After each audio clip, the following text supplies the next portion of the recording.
Hello friends, welcome to my YouTube channel study with Santosh. चलिए आज हम लोग बात करेंगे कि गोलीय दर्पण की फोकस दूरी और उनके वक्रता त्रिज्या में क्या संबंध है। मैंने एक दर्पण ले रखा है जो कि है कनकेव मिरर यानी अवतल दर्पण। अब फोकस दूरी को स्मॉल एफ से डिनोट करते हैं, आप लोग जानते होंगे, और वक्रता त्रिज्या को कैपिटल आर से डिनोट करते हैं। और फोकस दूरी का जो सूत्र होता है वो होता है F बराबर R/2। ठीक है, अब थोड़ा इस पिक्चर को समझ लेते हैं। ये हो गया आपको आपतित किरण और ये हो गया परावर्तित किरण, और ये आपतित किरण तथा परावर्तित किरण के बीच बने अभिलंब जिसे साइन I और साइन R से सूचित किया जाता है। चलिए अब ज्ञात करते हैं F बराबर R/2। ठीक है दोस्तों, तो अब हम लोग लिखेंगे एंगल ABC बराबर है एंगल CBF के परावर्तन के नियम से।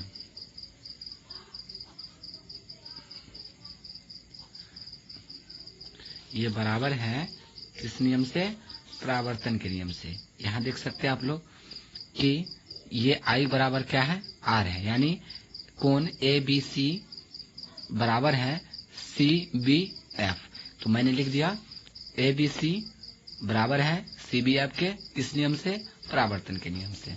ठीक है, अब इस पिक्चर को देखा जाए तो एक चीज और आ रहा है जो कि एकांतर कोण बन रहा है।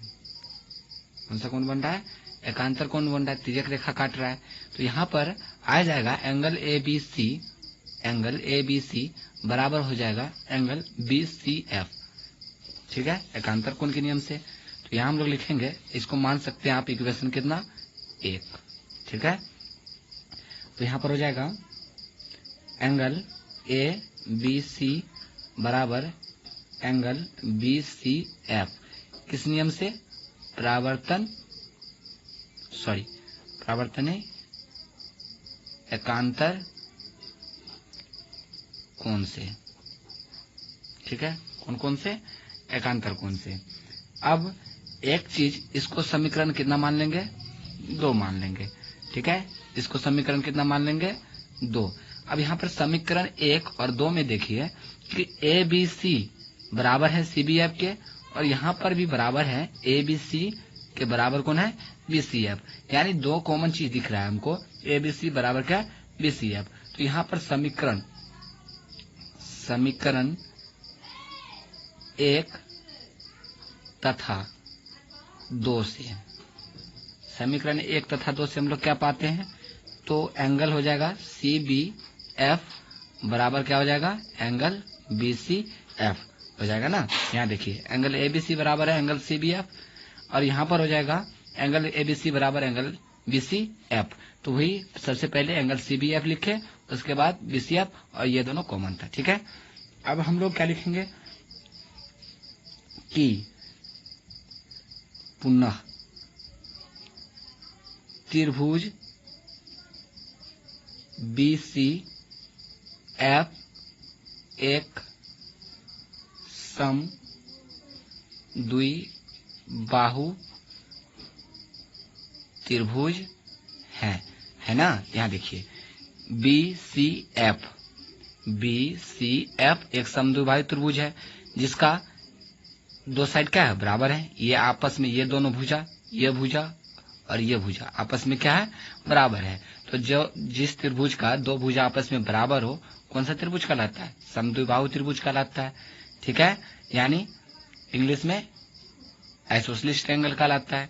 ठीक है, तो यहाँ पर 2 भुजा आपस में क्या? बराबर है।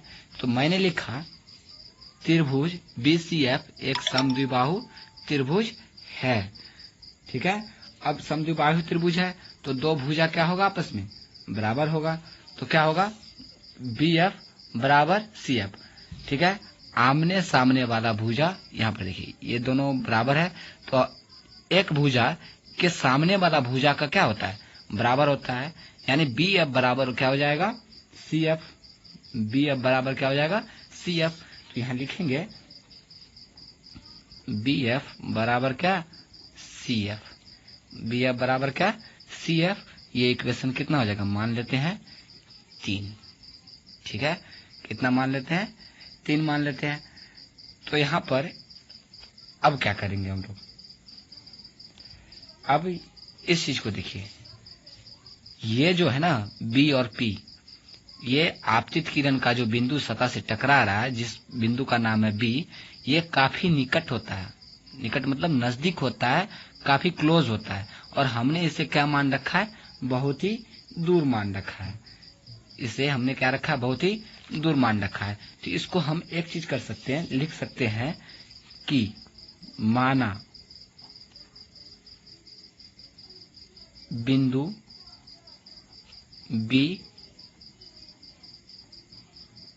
पी के निकट है। जब भी बिंदु पी के निकट होगा, तब इसको समझ लीजिए कि जब ये बिंदु इनके बिंदु पी के निकट होगा तो इनके बराबर होगा, यानी बी एफ बराबर क्या हो जाएगा, पी एफ। बी एफ बराबर क्या हो जाएगा, पी एफ। ठीक है, तो हम वही चीज लिखेंगे बी एफ बराबर पी एफ। ठीक है, बी एफ बराबर पी एफ। ये इक्वेशन कितना हो जाएगा, 4। अब हम लोग अब देखिए 3 और 4 में, इक्वेशन 3 और 4 में देखा जाए तो यहाँ पर बी एफ बराबर क्या है, सी एफ, और यहाँ भी है बी एफ बराबर पी एफ। तो यहाँ हम लिखेंगे समीकरण 1 तथा 2 से क्या प्राप्त होगा, सी एफ बराबर पी एफ। क्या प्राप्त होगा, सी एफ बराबर पी एफ। ठीक है, सी एफ बराबर क्या हो जाएगा, पी एफ हो जाएगा। ठीक है, ये इक्वेशन मान लेते हैं 5। अब यहां देखिए कि सी एफ और पी एफ मिलके पूरे क्या देता है, पीसी। सी एफ प्लस क्या, पी एफ मिलके हमको एक पूरे वाला लाइन देता है जिसका नाम है पीसी। तो C F plus P F बराबर क्या है, पीसी। तो इसको हम लोग लिखेंगे, ठीक है, C F plus P F बराबर क्या है, पीसी है। ठीक है, अब यहां पर हम लोग करेंगे क्या, सिंपली में इस सी एफ का वैल्यू, ये वाला जो सी एफ है इसका वैल्यू, सी एफ बराबर क्या है, पी एफ है, इसके जगह पे हम सी एफ बराबर क्या रख देंगे, पी एफ रख देंगे। तो यहां पर लिखेंगे P F plus P F बराबर क्या, पीसी। कहां से आया, तो लिखेंगे सिंस सी एफ बराबर क्या, पी एफ, है ना। सी एफ बराबर क्या था, पी एफ था, तो हम यहाँ सी एफ का वैल्यू पी एफ है, तो यहाँ भी हम रख दिए सी एफ की जगह क्या, पी एफ रख दिए। अब यहाँ पर पी एफ कितना, पी एफ 2 पी एफ, तो हो जाएगा कितना पी एफ, 2 पी एफ बराबर क्या बचा, पी सी।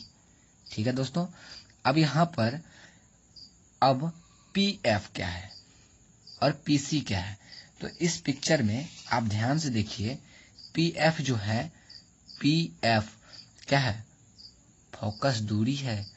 पी एफ क्या है, फोकस दूरी है। यहाँ जो बिंदु पर प्रतिच्छेद कर रही है ये प्रधान फोकस हो गया, ये कैपिटल एफ से लिखा जाता है, और ये स्मॉल एफ से। स्मॉल एफ से फोकस पॉइंट से लेकर के पोल तक के दूरी को फोकस दूरी कहा जाता है, जिसे स्मॉल एफ से डिनोट किया जाता है। ठीक है, और पीसी क्या है, पीसी यहां से लेकर के सेंटर से लेकर के ध्रुव तक के दूरी को पीसी है, और इन्हें कैपिटल आर से डिनोट किया जाता है। ठीक है, तो हम लोग यहाँ इसका वैल्यू लिख देंगे, 2pf बराबर क्या था, 2f बराबर पीसी क्या, आर जो कि रेडियस है, किसी दर्पण का, किसी सेंटर का, तो हो गया। अब यहाँ पर देखिए कि ये मल्टीप्लाई में है, अभी ये मल्टीप्लाई में है, तो इसको उस साइड लेके चले जाएंगे तो क्या हो जाएगा, डिवाइड में हो जाएगा। इस साइड क्या बच गया, F बराबर कितना, R/2। और यही तो हमें प्रूव करना था, ये क्या हो गया, प्रूव हो गया। ठीक है, ये क्या हो गया, प्रूव्ड।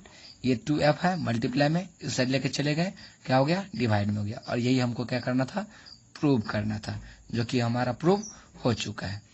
तो गाइज, अगर वीडियो अच्छा लगे तो लाइक कर देना और कमेंट करना कि कैसा है, और सब्सक्राइब जरूर कर देना।